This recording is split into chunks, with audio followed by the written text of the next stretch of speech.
friends in quality instead of quantity. For a long time, it was just an assumption, but numerous studies have now supported this theory with plenty of facts. The higher the level of intelligence of a person, the fewer friends he has. Now, you might spontaneously think that the principle like attracts like allows the reverse conclusion that there are not that many intelligent people on this planet, but the reasons for this are actually quite different. We would like to introduce them to you in today's video. If you like our videos, feel free to support us with a thumbs up, subscribe to Psychology in Mind, activate the little bell, and get ready for the videos we upload for you every day. Number 1. Smart people are demanding and picky. Smart people know exactly what they want and what they don't want. They have seen and experienced a lot in life, and have met a lot of people. It is difficult for them to see the sense behind a broad mass of acquaintances when they can get through life just as well with an illustrious circle of just a few, but very good friends. Most of the really intelligent people have, at some point, understood how to make their way through life on their own and without any outside help.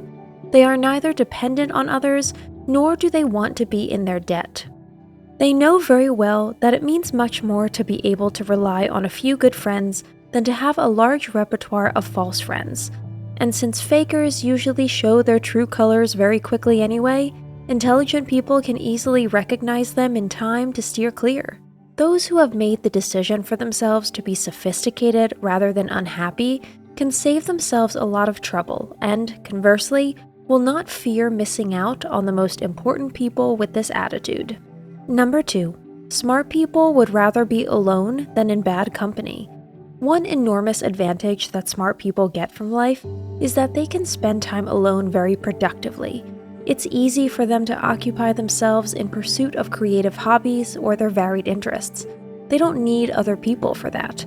Quite on the contrary, they even enjoy time alone, as it helps them replenish their energy reserves and recharge their batteries. They have already met enough people in their lives to know that not everyone has good intentions, and that most would rather benefit from friendships than invest in them. Moreover, anyone with a little life experience knows how much trouble you can save yourself by pinpointing the wrong or questionable people and not willingly opening the door to your life to them. Intelligence may have some disadvantages in the interpersonal sphere, but the art of being able to spend time on one's own is clearly one of its advantages. The resulting independence is another enormous plus point that smart people can look upon with pride, and that less intelligent people often have to do without. Number 3. Smart people think long term. Another ability that distinguishes smart people from the less smart is that of making long-term plans. They don't make important decisions on instinct, nor do they follow a spontaneous intuition or whimsical impulse. They are able to assess the consequences that their decisions in the here and now could have on their future. It matters who we bring on board in the long term. Wise people therefore prefer to be cautious when it comes to choosing their fellow human beings.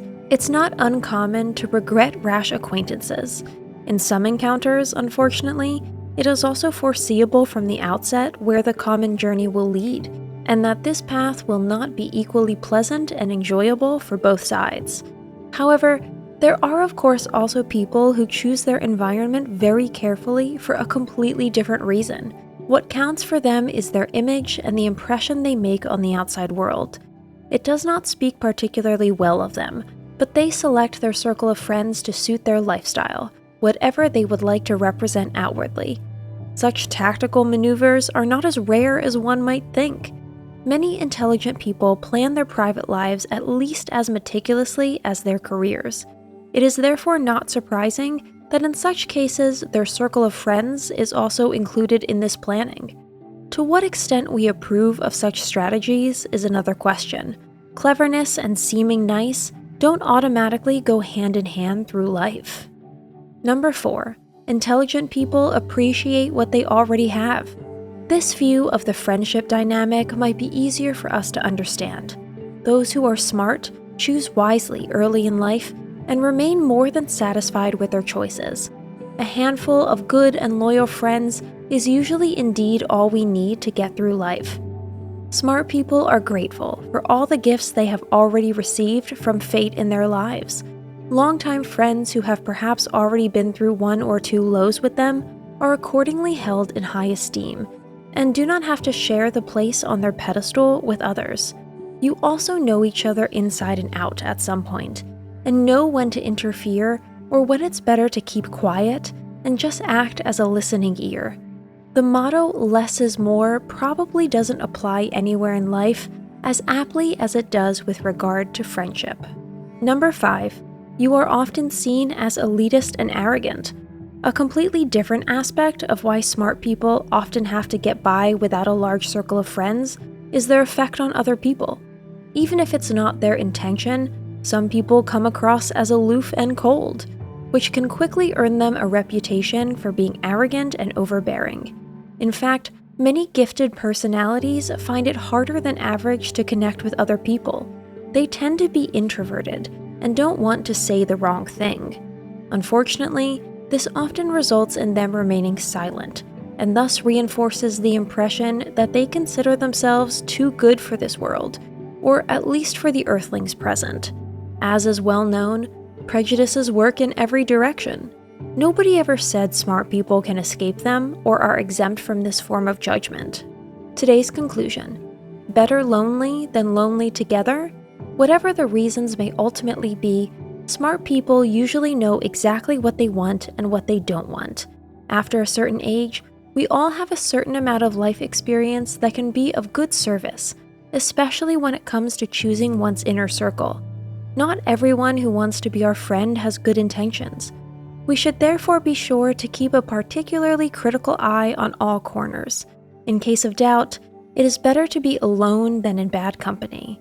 At least we know where we stand and who will still be by our side when the party is over or mishap befalls us. Thanks for watching. Did you find this information helpful? Do you have experience with it? We would love to hear from you. Leave a comment below and let us know your thoughts. For more resources about mental health, self-improvement, and psychology, visit our website. You'll find the link in the video description where you can also connect with us on social media and sign up for our email list. Take care of yourself and have a beautiful day.